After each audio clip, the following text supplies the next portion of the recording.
monde, c'est Ornella, j'espère que vous allez bien. Dans ma vidéo aujourd'hui, je vais vous montrer c'est quoi exactement le traitement pour la sclérose en plaques que j'ai choisi, les effets secondaires que je ressens après l'avoir fait. Et alors, vu que nous sommes mercredi, c'est devant vous que je vais procéder à mon injection. Sur ce, à tout de suite. Tout a commencé il y a 3 ans quand ma neurologue m'avait proposé 4 traitements et que j'ai dû en choisir un, que je l'ai ressenti comme si j'étais au salon de l'auto, pour ceux qui ont vu la vidéo précédente. En bref, je l'ai choisi et c'est Copaxone. Copaxone que quand j'ai été chercher chez mon pharmacien, qui me connaît quand même plus ou moins bien, je suis arrivée et juste en voyant le nom du médicament, il l'a tout de suite compris. Du coup, il m'a montré la boîte et il l'a ouverte. Et il m'a montré que, effectivement, c'était des injections. Les lundis, les mercredis et les vendredis.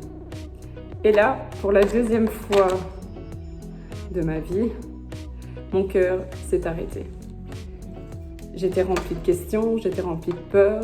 Je me suis dit, est-ce que c'est moi qui vais devoir me faire les injections toute seule? Est-ce que je vais avoir mal? C'est quoi en fait les effets secondaires, mis à part ceux que la neuro m'avait expliqués? Enfin bref, je suis rentrée à la maison et j'ai pris contact avec l'infirmière qui s'occupe que de ça. Celle-ci est venue chez moi un vendredi, jour de mon injection. Et là, elle a commencé à m'expliquer le traitement, tout en commençant par les effets secondaires, histoire de me mettre bien dans l'ambiance, en me disant, quand tu vas procéder à ton injection, tu vas avoir une gourme qui risquerait d'être douloureuse. Parce que ce n'est pas la piqûre qui va te faire mal, mais c'est le produit qui est douloureux. Effectivement, j'ai une gourme et chez moi, ça m'est douloureux pendant 24 heures. Ensuite viendra l'autre effet secondaire qui va changer mes humeurs. Je suis quelqu'un déjà de base de très nerveuse, mais le traitement va amplifier ma nervosité. Avec les personnes qui me connaissent par cœur, c'est facile, c'est pas grave, ils passent au-dessus, ils réussissent encore à me calmer. Tandis qu'il y a toujours des personnes qui ne comprennent pas, qui ne le savent pas, et alors pour eux, t'es quelqu'un de très lunatique. Et ensuite vient le dernier effet secondaire, qui après pas mal d'années d'injection, si j'ai la chance de garder celui-là, je vais avoir l'apparition de certains bleus. Si j'ai la chance de le garder longtemps, oui, parce que les effets secondaires du Copaxone ne sont rien, contrairement aux 3 premiers traitements que ma neurologue m'avait expliqué en consultation. Donc, j'ai pris Copaxone et j'assume et je préfère. Donc, pourvu que mon corps le supporte quelque temps et qu'il est efficace avec ma sclérose en plaques que j'ai en ce moment. Encore une fois, c'est une maladie progressive, donc je risquerais dans quelques années, ou même dans une semaine, j'en sais strictement rien, de devoir changer de traitement. Et ça sera toute une autre histoire à ce moment-là. Et pour clôturer l'explication de Copaxone, elle m'a dit que la boîte doit rester dans ton frigo et 24 heures avant ton injection, tu dois sortir une seringue et la laisser à température ambiante. En me voyant très attentive et très dépitée, elle m'a demandé « ça va ?» J'ai dit « non ». J'ai juste une question, est-ce que c'est moi qui vais devoir prendre la seringue, l'ouvrir, le faire, me l'injecter? Est-ce que ça se passe comme ça? Et là, elle m'a dit bien sûr que non, je t'ai apporté une pochette avec ton injecteur et tout ce qui va avec. Et d'un coup, je me suis quand même sentie vachement soulagée.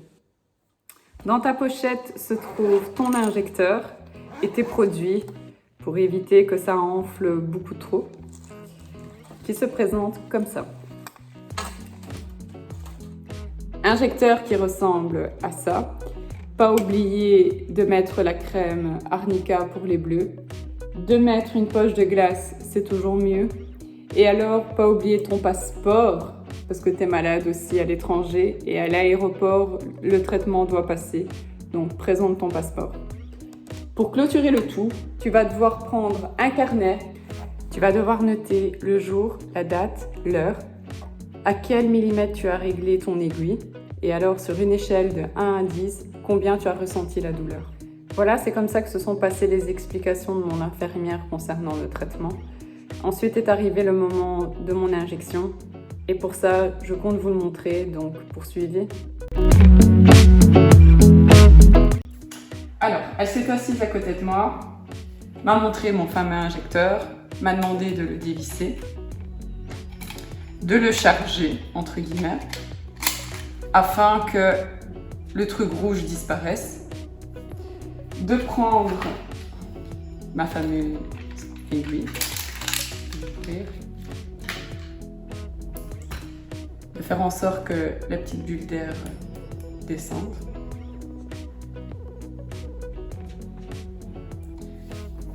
De placer l'aiguille à l'intérieur, d'appuyer, l'enfoncer, et là, elle est plus ou moins prête.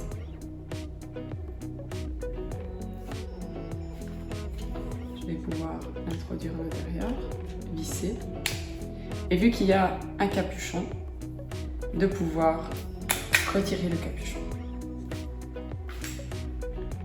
De mettre mon aiguille à 9. Voilà. Et de devoir commencer à me piquer sur ma cuisse droite. Vendredi, ça sera la cuisse gauche. Lundi, la hanche, l'autre hanche, l'estomac, l'autre estomac, et on tourne parce que c'est impossible de se piquer 2 fois au même endroit. Le produit étant douloureux, ça va me faire hyper mal. Donc voilà, de bien serrer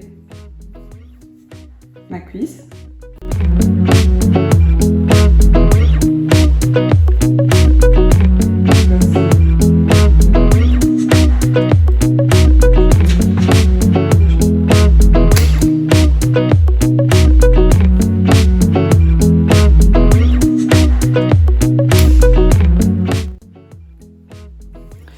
Une fois que la recharge rouge se remet, ça veut dire que le produit est bien passé. Alors, pas oublier de mettre la poche de glace. Pour moi, ça va être 5 minutes. Le temps de couper l'aiguille avec le coupe-aiguille que mon infirmière m'a donné. Une fois qu'il sera plein, je peux jeter et elle m'en donnera un autre. Après, bien mettre l'arnica ou tout produit pour les bleus.